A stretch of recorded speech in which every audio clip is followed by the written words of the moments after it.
Well, good morning. It's Friday the 17th of November, so time for a bit of a progress update. I'm stripping out, or rather, I've removed all the ceilings, front and back. Gonna have to test the aircon unit, not sure it works, and if it doesn't work, the skylight's going in there. I was wrong about these vents that were in the roof. There is a metal ducting from the aircon unit, so two of these vents, one at the front there, actually were fed by the aircon unit. The one in the bathroom and the one behind the comms rack wasn't, they're just blanks. So, squirrels. Up there, you can see that filth. That entire void between the I-beams they've used to fix the ceiling up were completely full of oak leaves and acorn shells. And I'm pretty certain this skylight has been left open for weeks, if not months on end, because all the woodwork that was around the skylight was blackened and wet, and something had clearly been getting in through the skylight. Then I think what they've done is dropped into the van, climbed up the server rack when it was in here, gone up through that vent there, or vent hole, because you can see some staining and, you know, footprint type marks, and then clambered through and managed to get through the cable holes into this space here, and they created their nest there. And they'd also endeavoured to get through, but it looks like majority of it was there. I've got some serious cleaning to do once I get this fan stripped down. You'll see these timber I-beams. These are what supported the ceiling. No insulation, but they've made these I-beams at 80mm or 70mm, exactly the same height as this metal ducting for the aircon. Now, when I bought this fan, the lights in this area I'm standing now didn't work. That one was all dismantled and missing. But this light above me was a good light. I found out why now. They chewed. The 12-volt lighting cable is all twisted pairs. They chewed all the insulation off there, so there's a short. And I wouldn't be surprised if, when I do a video on Genesis, when I actually get to start working on that, I might actually have a red light on there, because Genesis uses basically electronic fuses, and I really do expect if I try to turn the rear lights on, we'll see a dead short. But there's the reason why those lights didn't work, completely chewed and damaged. That I thought was the only area damaged, but I've just been working on removing the face plates of these lockers and the material behind, and I've found some chewing up there. You can't quite see it, it's just the back. They've chewed the mains cables, and I think they're cables that I'm going to be taking out anyway.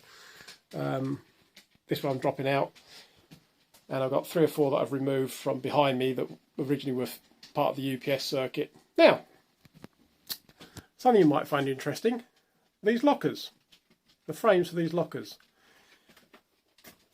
The Omni panel, they've actually shaped to fit, and you can see there's a bulgeous sticky out bit there, and that relates to the faceplate of the locker.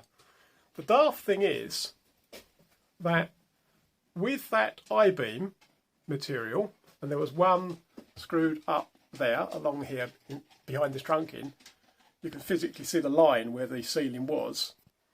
You can't actually take these locker faceplates out until the whole ceiling's down. In other words, they put all the lockers up before they put the ceiling up, because it's actually captive. If you try to pull it forward, that the ceiling being there, there's no way you could get out. And I was looking at them the other day before I took the ceiling down, thinking, how on earth did they build it?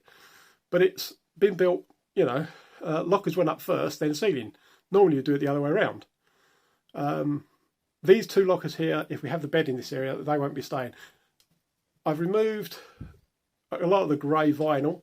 The more I remove, the lighter it gets in here, because it is quite dark in here because of the grey vinyl. And I've also taken off the TV support here. That was a pig of a job. The thing was actually wedged in between that point there and that point there, and bolted on. And the screws are pushed through from the outside. They're in they use a kind of nylon insert to support the plastic Omni panel. And the screws were put on, and the bracket was put up before the outside window was fitted. The fake outside window made of perspex. These screws, as I tried to unbolt them, they started turning, so I ended up cutting slots in them and holding them with the screwdriver as I did them with a spanner. But I couldn't get this panel out. the way they this bracket out, they'd actually shaped the panelling so that it went round it. End result was trying to get the bracket out that way, had to take the panel down. So I actually removed this panel, and even then I ended up using a jack to get it out because it was in so tight.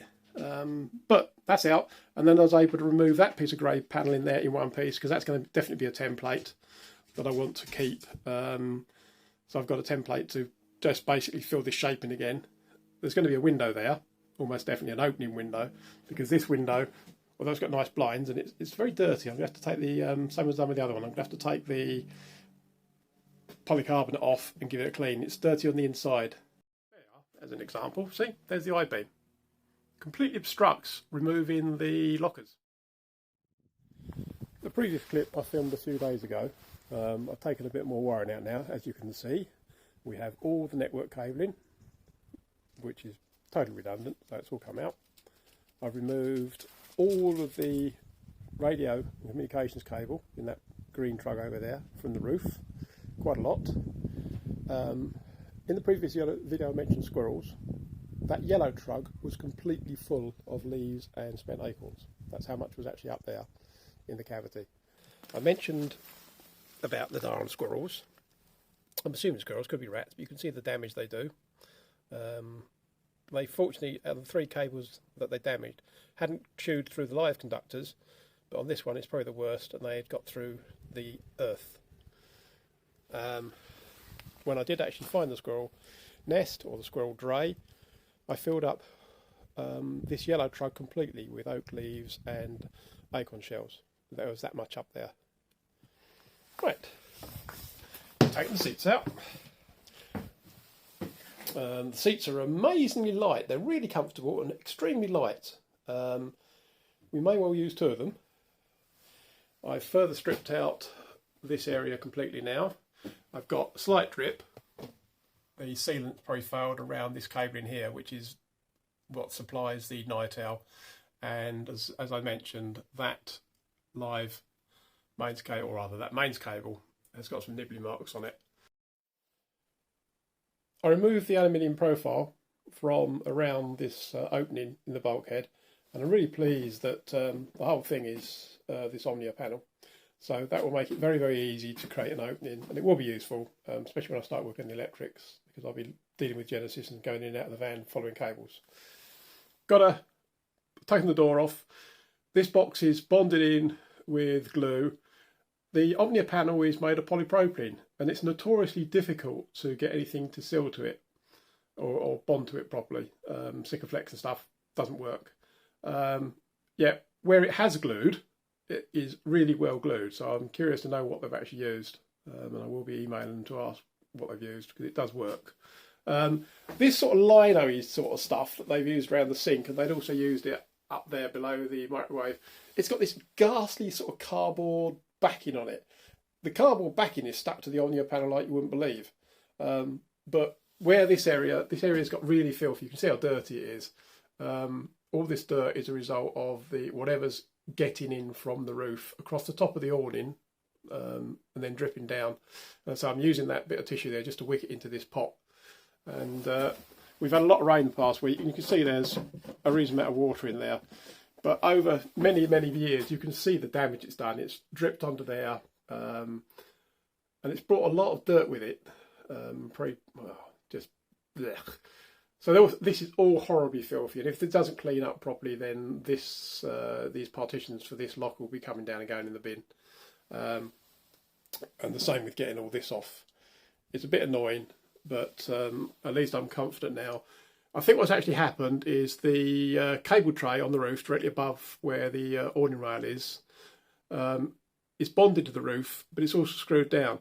If any of the sealants failed and water's wicking underneath the cable tray, it's probably wicking down through the threads of the screws they've used, because they are rusty, the screws. There's definitely water there, and I think that's how it's getting in. So I'm going to have to take the cable tray off and seal the holes. I mentioned the seats. I haven't taken this piece of grey panelling down yet. I've taken the door out. I was able to get the door out, but it meant removing this access panel here and having a hell of a job getting at a screw that's up there in that corner. One of the things I'm beginning to realise with this vehicle is they didn't build this to be maintained. Everything's hidden. Screws are all over it. There's a screw, for example, in this corner, about there, that screws into a piece of aluminium that this is screwed into. The screw is about 3 inches long, and it's behind this piece of panel. So I had to pull the corner of the panel back to get the screw out, to get this entire panel down so I could get the door out. Other things, as I mentioned previously, when I got this TV bracket off, it was installed in such a way you could never ever take it out. You'd never be able to change it or replace it without taking the entire grey panelling down, probably on both sides. And to do that would mean, because the panelling was captive, taking the ceiling down. There's that filthy mark, which needs cleaning up still. Getting quite a lot of condensation dripping on the floor from this window. You can see droplets on the handle. That is going to be a problem, so that will need to be insulated in the colder weather. This main socket up here actually works off the normal Cosmill mains hookup, not the larger mains hookup in the back of the vehicle that fed everything else, but that's powered up. I'm not sure whether it was ever supposed to be like that, but that is actually a live socket when I've got the vehicle plugged in and the battery chargers are working. There's 3 battery chargers in this van. The Victron inverter acts as a battery charger when the main supply in the rear of the vehicle or the generator's running. But the battery charger that really confused me is the one that charges the battery for the generator. That only ever works, the way it's wired up at the moment, it only ever works when the vehicle's on the other normal overnight mains hookup. Same with the mains battery charger in this cabinet here, next to the Victron inverter. That only actually charges all the batteries, all 3 of them, on the standard Cosmill mains hookup. The Victron inverter battery charger will only charge the chassis battery when the vehicle was on its operational mains hookup or the generator's running. I think I did mention these pieces of wood. You can see they've bonded it. You can also see where the bonding's failed. In the majority of cases, they've used this Sikaflex type adhesive, and it isn't sticking well to this polypropylene at all. You can see it's just pulled off. Where it does stick, it pulls the plywood apart. I'm wondering if they actually use primer. You're supposed to use a primer of some kind before you apply any kind of adhesive to this type of material. There's very, very few glues that will actually stick the polypropylene properly, and I wonder if they just didn't prime it and therefore the bond failed. Very, very odd. I've dismantled the front of this shelf workbench thing because that's going to get removed to allow us to put some seats here.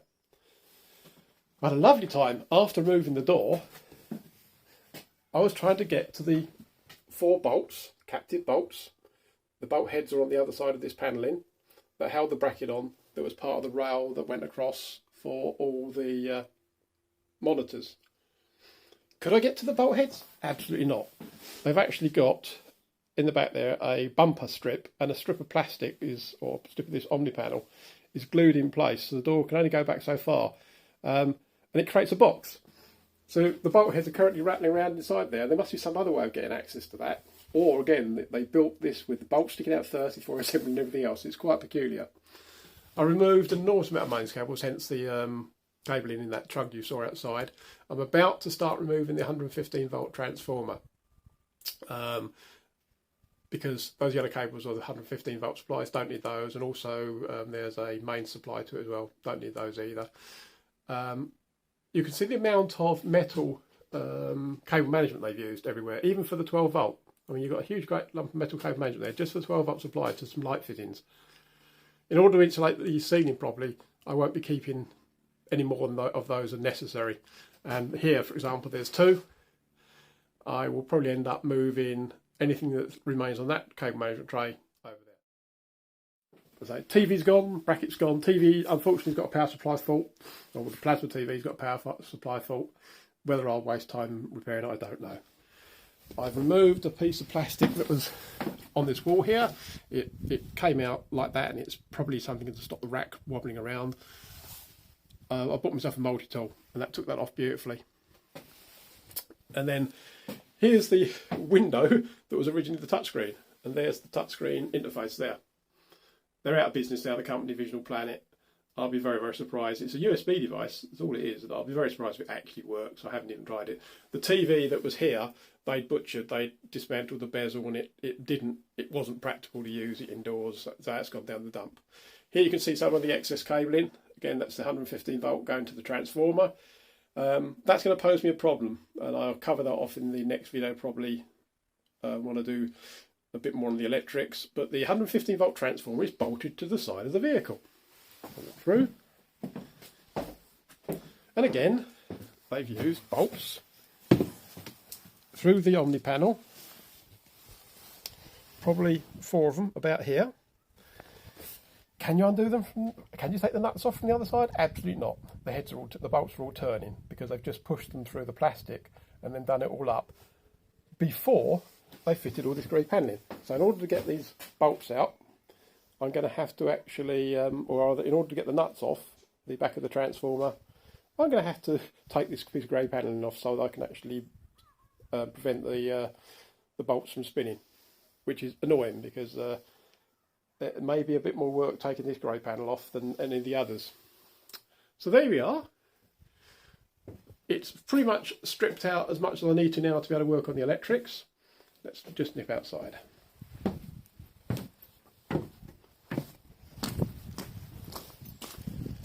One of the problems I had when I bought it was this hinge is damaged. It's bowing out. It's still bowing out now a bit, but it's not as bad as it was. The gas strut put so much pressure at this point here, it was pushing it that way, and it's actually caused the hinge to fail to a degree. So I've taken the gas strut off, and the weight of the door is now beginning to straighten out, and it doesn't look anything like as bad as it was. That's the operational mains hookup, and that allows the inverter to charge the chassis battery. But here's the overnight mains hookup. And although I'm not a great fan of these Cosmill connectors for use in camper vans, because the plug to go in here, in the UK, you're looking at 30 quid-ish, plus another tenner just for the rub boot. So it's cheaper to bin these Cosmill connectors and fit in a standard 15M Commando style caravan connector. Same with the 110 volt one.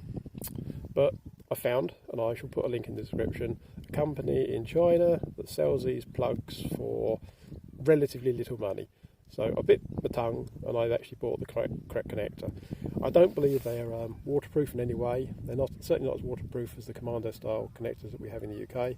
So I wouldn't risk using this when it's raining, especially seeing as most of the water from the vehicle, when it's raining and the vehicle's tipping forward at the moment, runs down there. You don't want water running into 230 volts. So I'm going to have to be careful with that when I use it, mainly for just keeping the batteries charged and when I'm actually working in the vehicle. But certainly, you know, for the price I paid for the plug, it was cost effective to buy one. Right, I think that'll do for the update for now. Next video will probably be more to do with the electrics. Thanks for watching.